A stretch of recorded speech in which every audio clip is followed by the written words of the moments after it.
दोस्तों नमस्कार। स्वागत है आप सभी का इंडियन पॉलिटी के एक नए एपिसोड में। इसके पहले वाली क्लास में हमने राष्ट्रपति का चुनाव, निर्वाचन की पद्धति, कार्यकाल, शपथ, ऐसे सारे पहलू जो उनके निर्वाचन से संबंधित थे, उसका अध्ययन कर लिया था। आज अध्ययन करेंगे राष्ट्रपति की भूमिका या शक्तियों के बारे में। मीन्स उनकी जो कार्यपालिक शक्ति है, एग्जीक्यूटिव पावर है, विधायिकी शक्ति है, लेजिस्लेचर पावर है, उसके बाद उनकी सैन्य शक्तियां हैं, क्योंकि हमारे तीनों सेनाओं के जो सर्वोच्च कमांडर होते हैं वो हमारे देश के राष्ट्रपति होते हैं। इसी के साथ उनकी कुछ डिप्लोमेटिक पावर्स हैं, न्यायिक शक्तियां हैं। ऐसी जितनी भी शक्तियां हैं उन शक्तियों के बारे में आज अध्ययन करेंगे। सबसे पहले आज हम समझते हैं राष्ट्रपति की विधायी शक्तियों के बारे में। मीन्स लेजिस्लेटिव पावर्स जो होती है प्रेसिडेंट की, उसको समझते हैं। राष्ट्रपति मीन्स प्रेसिडेंट की विधायी शक्तियां, विधायी शक्तियां, लेजिस्लेटिव पावर,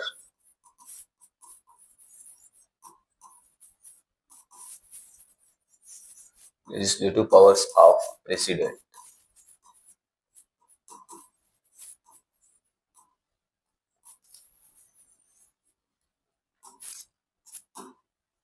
यह तो एक सामान्य सी बात है कि हमारी जो संसद होती है, संसद में लोकसभा शामिल होती है और राज्यसभा शामिल होती है और राष्ट्रपति शामिल होते हैं। राष्ट्रपति न लोकसभा के सदस्य होते हैं न राज्यसभा के सदस्य होते हैं, मगर बिना राष्ट्रपति की असंट की अनुमति के, उनके हस्ताक्षर से कोई प्रस्ताव या कोई विधेयक, एक्ट नहीं बन सकता।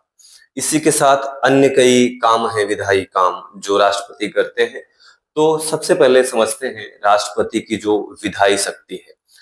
अब कोई मान लीजिए विधेयक बनना है, और विधेयक कैसे बनेगा एक्ट के रूप में?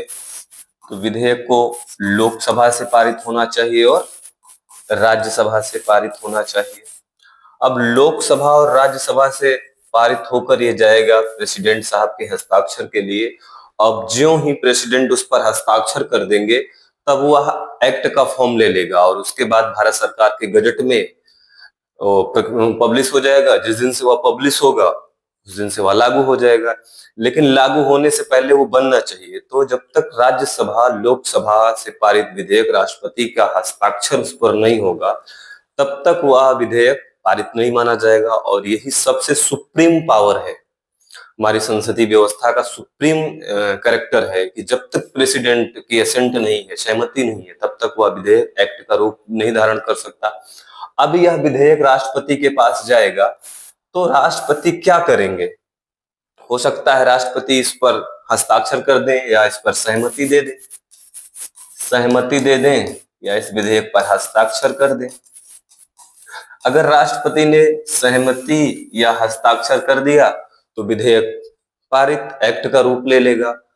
और क्या ऑप्शन हो सकते हैं राष्ट्रपति के पास? दूसरा ऑप्शन है राष्ट्रपति के बाद सहमति ना दें, और तीसरा ऑप्शन है राष्ट्रपति पुनर्विचार के लिए वापस कर दे, पुनर्विचार के लिए रिकंसिडर करो। तो राष्ट्रपति के पास यहाँ पर तीन विकल्प मौजूद है कि वो क्या कर सकते हैं। स्वीकृति दे सकते हैं, अपने पास सुरक्षित रख सकते हैं और उसको पुनर्विचार के लिए वापस कर सकते हैं। लेकिन और बातें समझे उसके पहले एक महत्वपूर्ण बात यह समझते हैं कि पुनर्विचार के लिए जो विधेयक है वह हर मामलों में प्रधान और राष्ट्रपति पुनर्विचार के लिए नहीं वापस कर सकते। जैसे अनुच्छेद 3 के संदर्भ में, किसमें? अनुच्छेद 3 के संदर्भ में,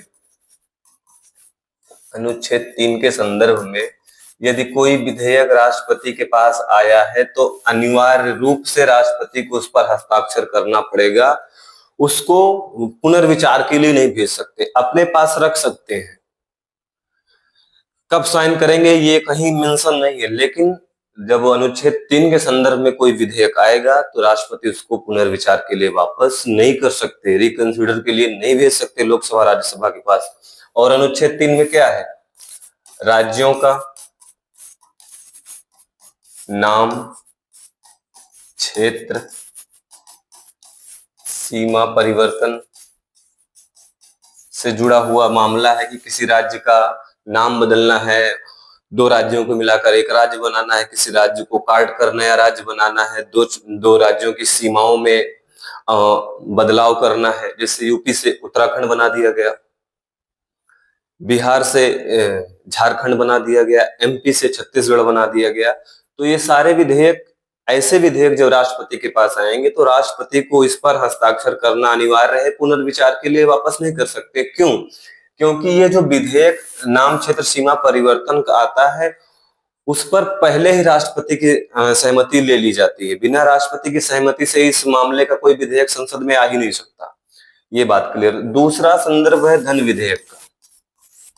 धन विधेयक से अभी आगे आपको पढ़ाऊंगा, जिसमें धन से जुड़ा कोई मामला है।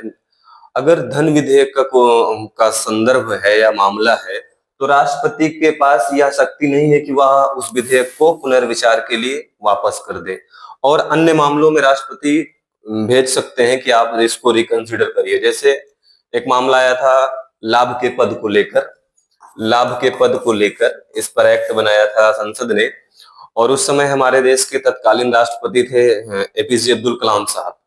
तो जब विधेयक राष्ट्रपति के सहमति हस्ताक्षर के लिए आया तो कलाम साहब ने उसको बोले कि आप इसको रिकंसिडर करिए, और उसके बाद संसद ने फिर से उसको रिकंसिडर किया और अगेन प्रेसिडेंट साहब के पास गया तो प्रेसिडेंट साहब ने उस पर हस्ताक्षर कर दिया। अब इसमें दूसरी बातों को समझते हैं कि सहमति ना दे तो क्या होगा। अगर किसी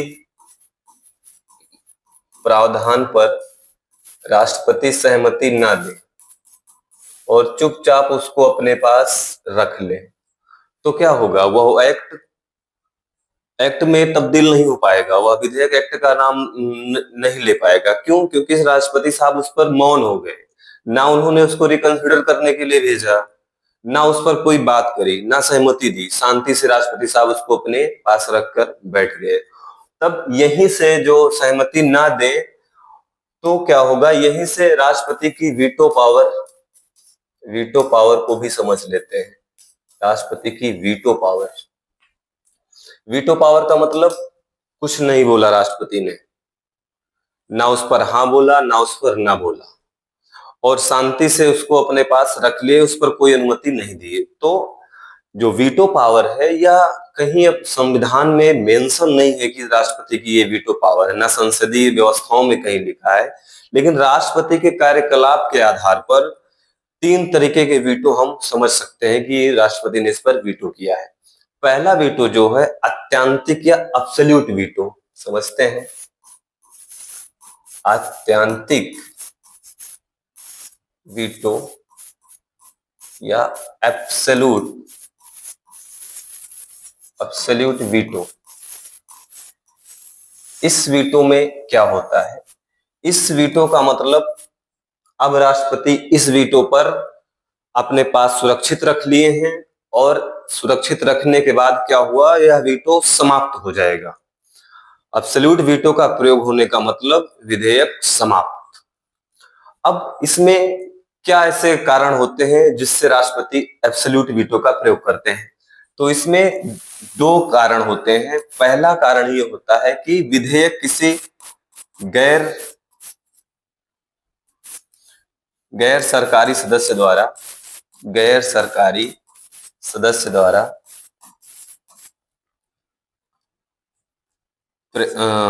प्रेषित किया गया हो या सदन में लाया गया हो। अगर कोई विधेयक है जो गैर सरकारी सदस्य के द्वारा लाया है, और गैर सरकारी का मतलब आम आदमी नहीं, गैर सरकारी का मतलब ऐसे व्यक्ति, ऐसे संसद के सदस्य जो मंत्रिमंडल या मंत्रिपरिषद का भाग नहीं है, मींस मंत्री जो नहीं है, उन्हें क्या कहा जाएगा? गैर सरकारी। तो गैर सरकारी में कौन होगा? वे सांसद सदस्य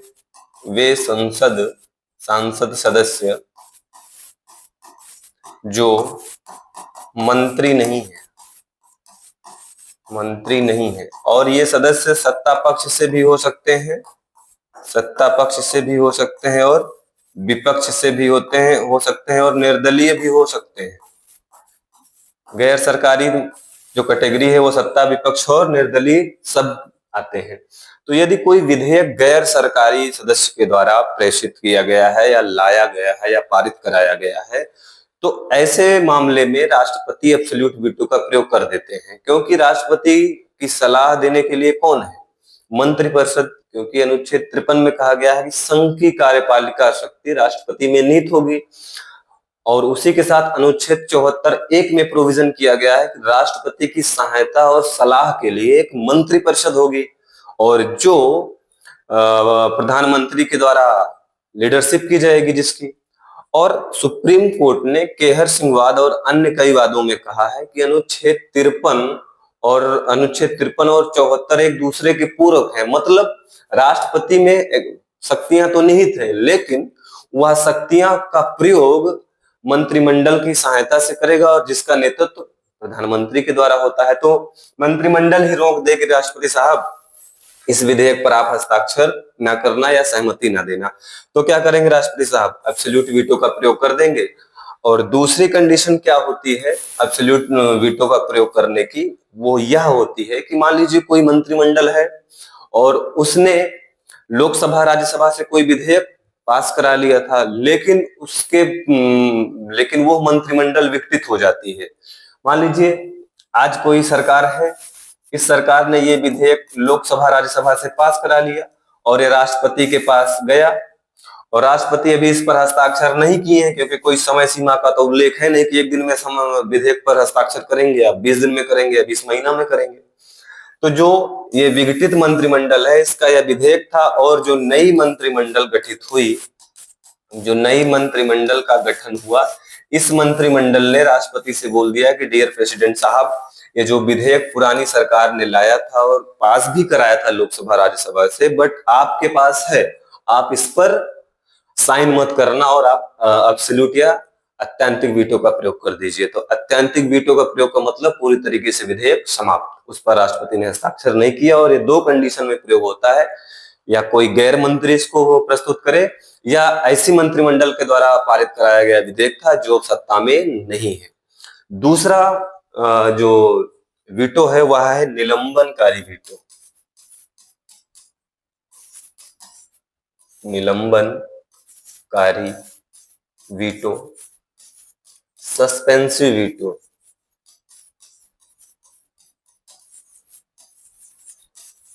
सस्पेंसिव वीटो का मतलब ये होता है कि जब राष्ट्रपति कोई विधेयक लोकसभा राज्यसभा से पारित होकर आए और उसको पुनर्विचार के लिए वापस कर दें कि आप इस पर पुनर्विचार कीजिए, रिकंसिडर करिए, जैसे एपीजे अब्दुल कलाम साहब ने लाभ के पद वाले विधेयक में किया था।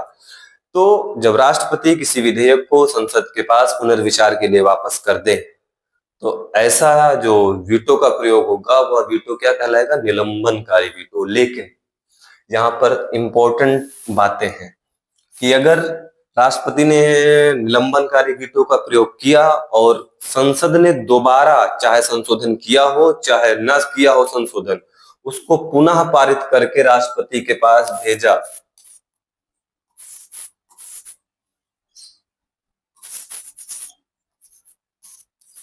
पुनः पारित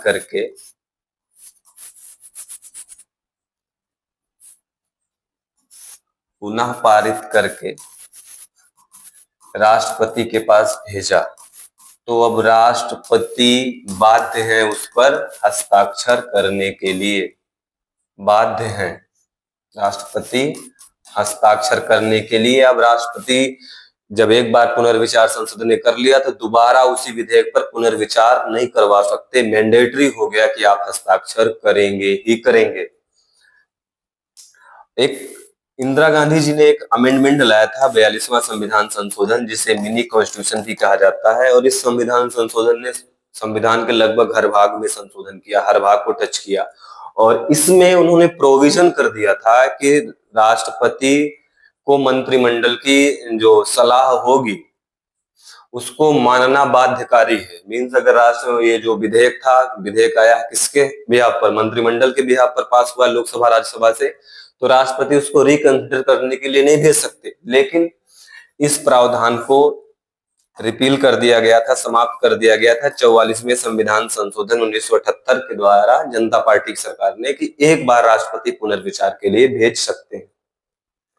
तो ये था निलंबनकारी या सस्पेंसिव वीटो, जिसमें राष्ट्रपति विधेयक को संसद के पास पुनः विचार के लिए भेज देते हैं, और यदि संसद ने पुनः विचार किया, उसमें संशोधन किया अथवा नहीं किया और दोबारा पारित करके राष्ट्रपति के पास भेजा, तो राष्ट्रपति बाध्य है या राष्ट्रपति के लिए मैंडेटरी है कि उस पर हस्ताक्षर करें, लेकिन समय सीमा का कोई उल्लेख नहीं है। अगला वीटो समझते हैं पॉकेट वीटो। पॉकेट वीटो या इसे जेबी वीटो भी कहा जाता है। पॉकेट वीटो, पॉकेट वीटो का मतलब यह हुआ कि राष्ट्रपति के पास कोई ऐसा बड़ा सा पॉकेट नहीं है कि उस पॉकेट में किसी विधेयक को डाल दिए। पॉकेट वीटो का मतलब ये हुआ कि राष्ट्रपति ने उस विधेयक पर ना सहमति दी, ना असहमति दी, ना पुनर्विचार के लिए वापस किया। ऐसे विधेयक को क्या कहा जाएगा? पॉकेट वीटो, की मीन्स उसको अपने जेब में रख लिया, अब उसको वापस करेंगे ही नहीं, ना वापस करेंगे, ना उसको पुनर्विचार के लिए भेजेंगे, ना उस पर अपनी असहमति व्यक्त करेंगे कि हम इस पॉइंट से या इस धारा से या इस प्रावधान से असहमत हैं। तो ऐसा वीटो, जिस वीटो पर राष्ट्रपति ना साइन करते हैं, ना साइन ना करने कारण बताते हैं, ना रिकंसिडर या पुनर्विचार के लिए भेजते हैं, ऐसा वीटो क्या कहलाएगा? Pocket veto. और इसका बहुत प्रचलित एग्जाम्पल है डाकघर संशोधन बिल। डाकघर यहाँ संशोधन का मतलब है संविधान संशोधन नहीं। अरे कोई विधि भी बनाई दी गई है तो उसको भी अमेंड किया जा सकता है। ऐसा नहीं कि एक बार विधि बन गई तो उसको अमेंड नहीं किया जा सकता। जैसे अप्रस्तुता निवारण अधिनियम था, उसको अमेंड करके सिविल प्रोटेक्शन एक्ट कर दिया गया।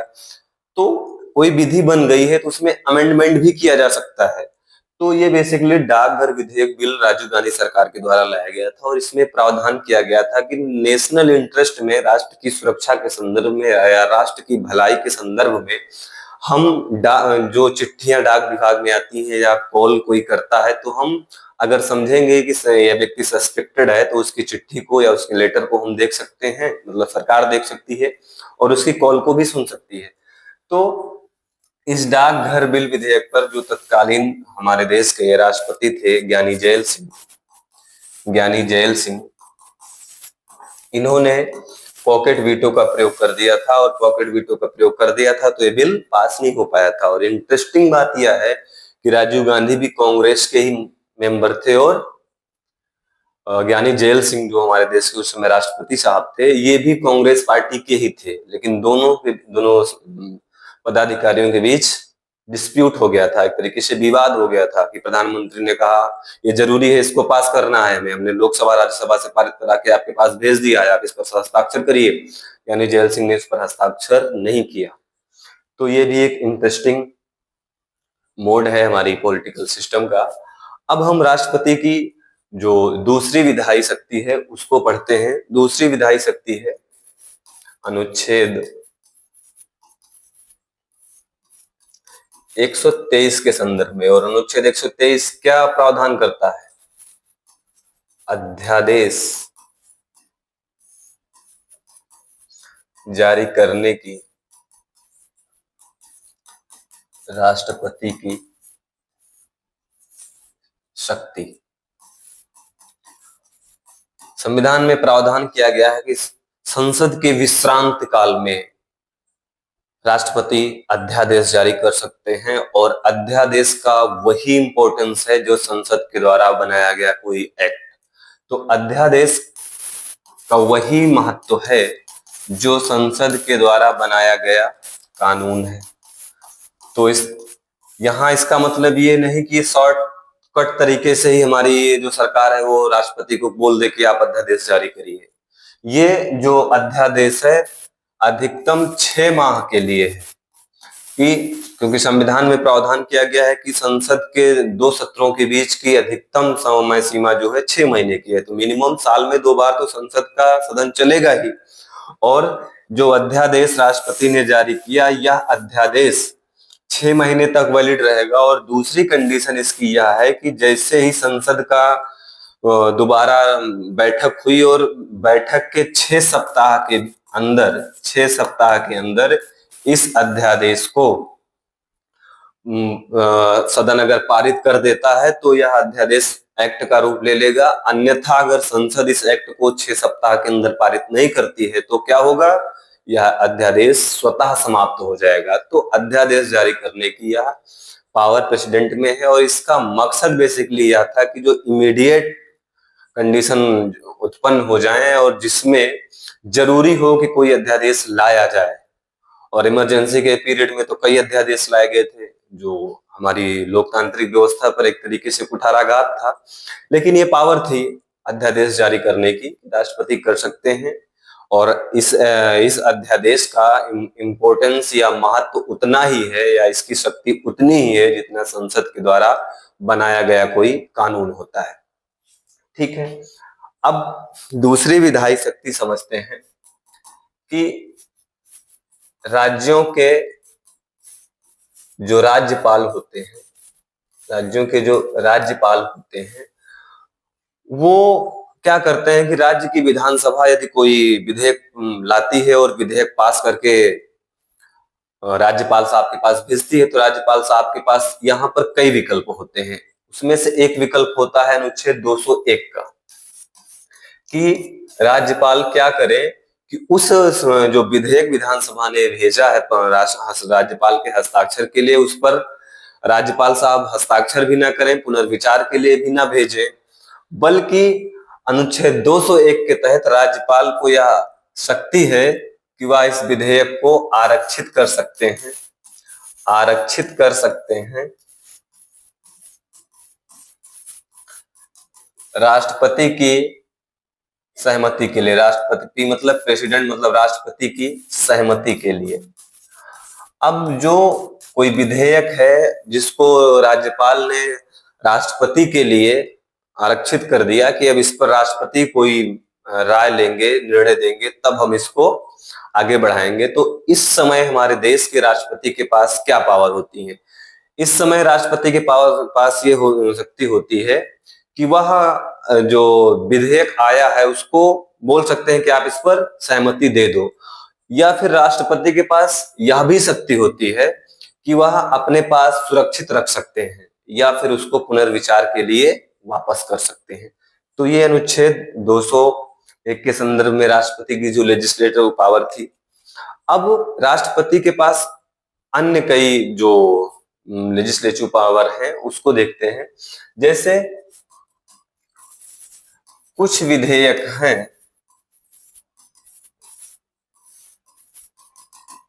जिन पर राष्ट्रपति की पूर्व अनुमति की आवश्यकता होगी, बिना राष्ट्रपति की पूर्व अनुमति के वो विधेयक सदन में नहीं लाए जा सकते। अनुच्छेद 3 को हमने बताया आपको पहले भी कि अगर किसी राज्य का नाम क्षेत्र सीमा परिवर्तन करना है तो राष्ट्रपति की पूर्व अनुमति चाहिए। अगर उत्तर प्रदेश से या केरला से का नाम चेंज करना है या केरला के लैंड को किसी दूसरे स्टेट में ट्रांसफर करना है तो उस केरला के नाम को बदलने का या उसके नाम क्षेत्र सीमा परिवर्तन करने का कोई भी विधेयक पहले राष्ट्रपति की अनुमति के लिए रखा जाएगा। अगर राष्ट्रपति अनुमति दे देंगे तभी वह बिल सदन में लाया जा सकता है। इसी तरीके से जो भारत की संचित निधि है, संचित निधि जो अनुच्छेद 266 में जिसका प्रावधान किया गया है, अगर संचित निधि पर कोई व्यय करना है या व्यय भारित करना है तो ऐसा विधेयक या लाने के लिए राष्ट्रपति की पूर्व अनुमति की आवश्यकता होगी। और यहाँ पर इंपॉर्टेंट बात यह है कि हमारे संविधान में 3 प्रकार की निधियों या फंड्स की बात की गई है। किसकी? एक संचित निधि की जिसका प्रावधान अनुच्छेद 266 में किया गया है, फिर है एक लोक लेखा निधि, इसका भी प्रावधान 266 में किया गया है, और तीसरी है आकस्मिकता निधि जिसका प्रावधान अनुच्छेद 267 में किया गया है। ये एक विधायी शक्ति हो गई। अगली विधायी शक्ति देखते हैं कि आप जो केंद्र सरकार के द्वारा राज्यों को जो वित्त कमीशन की अनुशंसा पर, वित्त आयोग की अनुशंसा पर जो फंड ट्रांसफर किए जाते हैं, अगर राज्यों को दिए जाने वाले फंड्स में कोई कटौती करना है तो इस कटौती की राशि को कम करने वाला विधेयक पर राष्ट्रपति की अनुमति आवश्यक है, अन्यथा वह विधेयक पेश नहीं किया जा सकता। इसी तरीके से यदि कोई राज्य है जो अपने राज्य के लोकल जो व्यापार है, वाणिज्य है, उसमें अपने राज्य के लोगों को कोई प्रेफरेंस देना चाहता है, क्योंकि अनुच्छेद 19 में व्यापार वाणिज्य की स्वतंत्रता दी गई है, फंडामेंटल राइट्स है, तो इसको तो कम नहीं किया जा सकता। लेकिन ऐसी स्थितियां दी गई हैं कि यदि केंद्र सरकार की अनुमति हो, केंद्र सरकार की अनुमति का मतलब मंत्रिमंडल की अनुमति, और मंत्रिमंडल की अनुमति का मतलब राष्ट्रपति की सहमति, तो अगर ऐसा कोई विधेयक राज्य विधानसभा में लाना है तो राष्ट्रपति की क्या होगी, पूर्व अनुमति लेनी होगी, अन्यथा वह जो विधेयक है वो असंवैधानिक होगा, वो संवैधानिक नहीं होगा। इसी तरीके से कोई सेस लगाना है, बहुत से कर होते हैं और करों पर अधिभार लगाया जाना है। मान लीजिए कोई अधिभार लगाना है, अधिभार या सेस, टैक्स के ऊपर अलग तरीके का टैक्स, जैसे मान लीजिए शिक्षा पर, शिक्षा के विकास के लिए कोई सेस लगाना है, अधिभार लगाना है, तो ऐसा अधिभार लगाने वाला विधेयक भी राष्ट्रपति की अनुमति से ही लाया जा सकता है। नेक्स्ट देखते हैं राष्ट्रपति की विधायी शक्ति, अनुच्छेद 108 के संदर्भ में। और 108 का संदर्भ क्या है, ज्वाइंट सेशन या संयुक्त बैठक से। और संयुक्त बैठक में क्या होता है कि जब किसी मामले पर, अभी आगे आपको पढ़ाऊंगा विस्तार से, लेकिन यहाँ पर एक समरी वे में समझते हैं, जब किसी बात पर या किसी विधेयक पर लोकसभा और राज्यसभा में आम सहमति ना बन पा रही हो, मतलब सहमत ना हो। मान लीजिए लोकसभा कोई विधेयक लाती है और राज्यसभा उसमें संशोधन करना चाहती है कि इसको आप अमेंड कर दीजिए, और लोकसभा उस अमेंड को कह रही है हम करेंगे नहीं, तो क्या हुआ, राज्यसभा और लोकसभा में गतिरोध उत्पन्न हो गया, बैरियर बन गया। तो इस बैरियर को, इस गतिरोध को समाप्त करने का प्रावधान किया गया है संयुक्त बैठक का। तो ये जो संयुक्त बैठक होती है, इसको बुलाता कौन है, इसको बुलाने का कार्य हमारे देश के प्रेसिडेंट साहब करते हैं। और इस संयुक्त बैठक की जो अध्यक्षता है वो कौन करता है, अध्यक्षता करते हैं लोकसभा के पीठासीन अधिकारी, मींस पहले स्पीकर, अगर स्पीकर उपस्थित नहीं है तो डिप्टी स्पीकर। और यहाँ एक बात और बता दूं कि संयुक्त बैठक अगर हुई तो इसमें जीत होती है लोकसभा की, क्योंकि लोकसभा में संख्या ज्यादा होती है, और संयुक्त बैठक में जो बिल या विधेयक पास होता है वो साधारण बहुमत से पारित होता है। तो 108 के संदर्भ में राष्ट्रपति की ये विधायी शक्ति है। नेक्स्ट विधायी शक्ति समझते हैं कि यह सदन की जो लोकसभा है उसका सत्रावसान कर सकते हैं, विघटन कर सकते हैं। तो ये भी हो गई विधायी शक्ति। और इसी के साथ ये संसद की जो बैठक है इसको बुला सकते हैं। गुप्त बैठक कोई संसद की होनी है किसी नेशनल इंटरेस्ट के मामले पर, तो ये क्या कर सकते हैं, ये बैठक को बुला सकते हैं। इसी तरीके से ये कैग की जो रिपोर्ट है या यूपीएससी की रिपोर्ट है, इन सारी रिपोर्टों को ये सदन में रखवाते हैं, ये भी इनका कार्य है। और इसी के साथ राष्ट्रपति का विधायी कार्य है, जो हमने आपको बताया था जब राज्यसभा का अध्ययन हम लोग कर रहे थे, कि राष्ट्रपति कला, साहित्य, विज्ञान और समाज सेवा के संदर्भ में, क्या, कला, साहित्य, समाज सेवा और विज्ञान के क्षेत्र में राज्यसभा में 12 सदस्यों का मनोनयन करते हैं। ये भी क्या है, राष्ट्रपति की विधायी शक्ति है। और यहीं पर एक इंपॉर्टेंट और बात आपको बताता हूं, 104वें संविधान संशोधन 2019 को, इसमें क्या हुआ कि इसके पहले एंग्लो इंडियन सदस्यों को लोकसभा में प्रिविलेज देने, अगर उनका रिप्रेजेंटेशन ना हो तो राष्ट्रपति के पास यह शक्ति थी कि वह 2 एंग्लो इंडियन मेंबर्स को अपॉइंट कर सकते थे। लेकिन 104वें संविधान संशोधन 2019 के माध्यम से लोकसभा में और साथ ही विधानसभाओं में भी एंग्लो इंडियन के जो मनोनयन का प्रावधान था, अपॉइंटमेंट का प्रावधान था, नॉमिनेशन का प्रावधान था उसको समाप्त कर दिया गया। लेकिन विधानसभा में जो नॉमिनेशन होता था उसको राज्यपाल करते थे। केंद्र स्तर पर राष्ट्रपति करते हैं और राज्य स्तर पर राज्यपाल करते थे, लेकिन दोनों जगह यह व्यवस्था अब समाप्त कर दी गई है। इसी के साथ इनका नेक्स्ट जो विधायी शक्ति है, लेजिस्लेटिव पावर है, वह यह है कि राष्ट्रपति संसद के दोनों सदनों को संबोधित करते हैं। राष्ट्रपति संसद के सदनों को संबोधित करते हैं और यह संबोधन नए सत्र पर और नई लोकसभा के गठन पर है। राष्ट्रपति का संबोधन भी क्या होगा? राष्ट्रपति की विधायी शक्तियों में ही आएगा। इसी तरीके से मान लीजिए कि कोई संसद सदस्य है और उस पर डिस्क्वालिफिकेशन का कोई चार्ज लग गया, तो जो डिस्क्वालिफिकेशन का चार्ज है उसको जो उस पर निर्णय है, डिसीजन है, वह भी राष्ट्रपति के द्वारा किया जाता है। हालांकि उसमें वो निर्वाचन आयोग की भी हेल्प लेते हैं। तो ये क्या हो गया? राष्ट्रपति का विधायी शक्ति। और विधायी शक्तियों में ही राष्ट्रपति की 3 आपातकालीन शक्तियां भी आती हैं, जिसमें इमरजेंसी शक्ति भी इसको कैटेगराइज कर सकते हैं। क्या? आपातकालीन शक्तियां राष्ट्रपति की, आपातकालीन शक्तियां, इमरजेंसी पावर्स ऑफ प्रेसिडेंट। और आपातकाल का जो प्रावधान है वह संविधान के भाग 18 में किया गया है और इससे रिलेटेड जो अनुच्छेद है वह क्या है? 352 से लेकर 360। और यह प्रावधान क्यों किया गया है? देश की जो एकता, अखंडता है और देश की जो सुरक्षा है, इसके संदर्भ में आपातकालीन प्रोविजंस को हमारे कॉन्स्टिट्यूशन में डाला गया है। और 3 तरीके के आपातकाल भारत में हो सकते हैं। एक हो सकता है राष्ट्रीय आपातकाल, जिसका प्रावधान किसमें है? राष्ट्रीय आपातकाल, नेशनल इमरजेंसी, राष्ट्रीय आपातकाल। और राष्ट्रीय आपातकाल का प्रोविजन अनुच्छेद 352 में किया गया है और इसमें कहा गया है कि ऐसी स्थिति उत्पन्न हो जाए, भारत पर कोई अटैक कर दे या भारत पर कोई युद्ध हो जाए या सशस्त्र विद्रोह हो जाए, तो क्या होगा कि राष्ट्रपति अब इमरजेंसी का अनाउंसमेंट कर सकते हैं। और जब राष्ट्रपति अनाउंसमेंट करेंगे किसकी?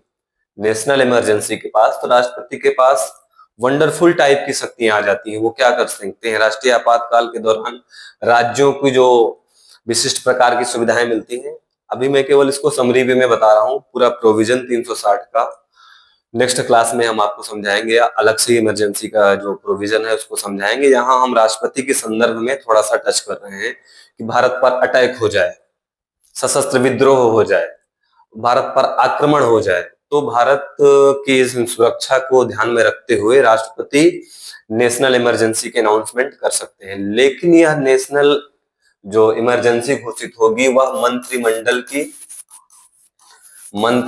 की लिखित सलाह पर, इंदिरा गांधी जी जैसी नहीं कि बोल दिया कि राष्ट्रपति साहब इमरजेंसी लगा दीजिए, ऐसा नहीं होगा। फखरुद्दीन अली साहब से इंदिरा गांधी जी ने कहा साहब लगाइए इमरजेंसी, तो उसमें प्रावधान कर दिया गया 44वें संविधान संशोधन से कि नेशनल इमरजेंसी का डिक्लेरेशन होने के लिए नेसेसरी है, अनिवार्य है कि मंत्रिमंडल अपनी लिखित सूचना दे कि आप इमरजेंसी लगाइए। और जो ही इमरजेंसी लगती है त्यों ही जो सामान्य स्थितियां होती हैं वो अबनॉर्मल हो जाती है। अबनॉर्मल ट्रीटमेंट हो सकता है, आपके फंडामेंटल राइट्स को डाइल्यूट किया जा सकता है, सिवाय अनुच्छेद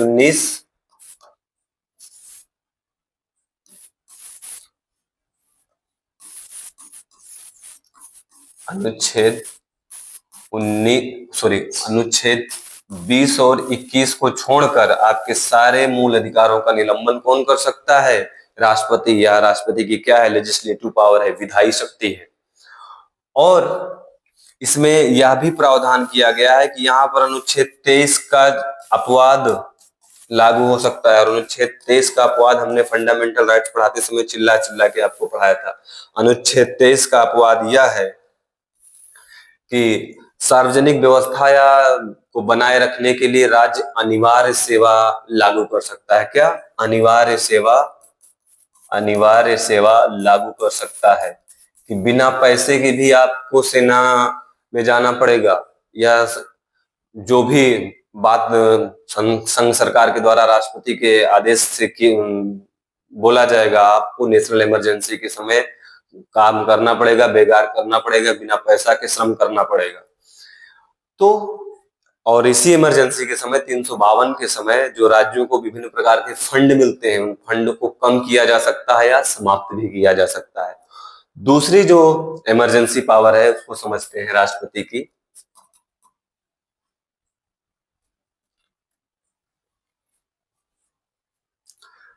राष्ट्रपति की अगली जो पावर है वह है वित्तीय आपातकाल के संदर्भ में। किसकी? वित्तीय आपातकाल के संदर्भ में। और यह पावर किसमें दी गई है? किस अनुच्छेद में? 360। वित्तीय आपातकाल का मतलब भारत की जो साख है, वही गुडविल जो है वो डिक्लाइन कर जाए, भारत में पैसा ना रहे, जो व्यापार करने के लिए हमारे पास डॉलर न बचे, फॉरेन व्यापार करने के लिए हमारे पास फंड ना हो। जैसे 1991 में स्थिति आ गई थी तो भारत का सोना गिरवी रखना पड़ा था। तो ऐसी स्थिति आ जाए तो राष्ट्रपति क्या करेगा? वित्तीय आपातकाल की घोषणा कर देगा। लेकिन महत्वपूर्ण बात यह है कि आज तक अभी वित्तीय आपातकाल भारत में कभी नहीं लगा है, लेकिन संविधान में व्यवस्था है कि राष्ट्रपति वित्तीय आपातकाल लगा सकते हैं।